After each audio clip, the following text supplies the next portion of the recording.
ದೋಸ್ತ ಎಲ್ಲಿದ್ವಾ ಬಂದ ಕಡೆ ನಾನು ಶಫಿಕ ಇವತ್ತಂತೂ ಖರ್ಚಿಲ್ಲ, ನೀನೇ ನೋಡ್ಕೋಬೇಕು ಹೊಸಕಾರ.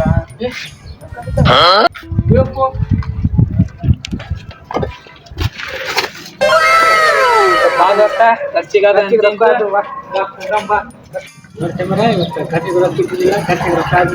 ಇಲ್ವಾ ದೋಸ್ತ, ನೀನ್ 100 ರೂಪಾಯಿ ಸಿಕ್ಕೋ, 20 ಸಿಕ್ಕೋ, ಇಬ್ರು 50 ತೊಗೊಳೋ.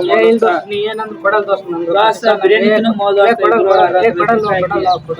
ಅಣ್ಣಗೆ ಯಾವ್ದು ನೋಡು ದೋಸ್ತ, ನಾನು ನೋಡೋ ದೋಸ್ತ 20 ರೂಪಾಯಿ ಸಿಕ್ಕಲ್ಲ ಅಟ್ಟೆ ಮಾಡಿ ಕೊಡಲ್ಲ ನೀಡಿರ್ತಾವೆ ಟೀಕ ಅಲ್ಲೇ ಆಯ್ತು. ಅಣ್ಣ ಬಂದ ಅಣ್ಣಗೆ ಫೋನ್ ಪೇ ಮಾಡಿಸ್ಬೇಕು. ದೋಸ್ತ ಹೌದು, ನಮ್ ಬಂದು ಫೋನ್ ಪೇದಾಗ ರೊಕ್ಕ ದೋಸ್ತ ಇಷ್ಟಾಗದಾವ ನೋಡಂತೇಳಿ ಯಾರು ಸಿಕ್ಕ ಮಾಡಿಸ್ತೀನಿ ಅಂತ.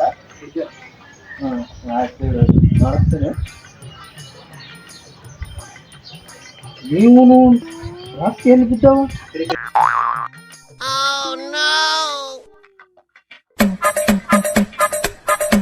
ಎಲ್ಲಿ ಬಿದ್ದು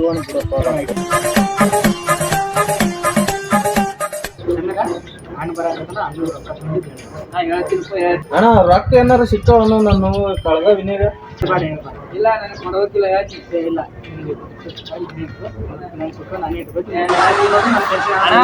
ಅಣ್ಣ, ಈಗ 100 ರೂಪಾಯಿ ಸಿಕ್ಕೋ, ನನಗೆ 20 ರೂಪಾಯಿ ಸಿಕ್ಕೋ, ತಗೋಣ 20 ರೂಪಾಯಿ. ತಮ್ಮ 20 ರೂಪಾಯಿ ನೀ ಇಡುವ, 100 ರೂಪಾಯಿ ಕೊಡ್ರಿ ನನಗೆ. ಸಿಕ್ಕದಂತೆ ನಾ ಯಾಕೆ ಕೊಡ್ತೀನಿ, ಕೊಡ್ತೀನಿ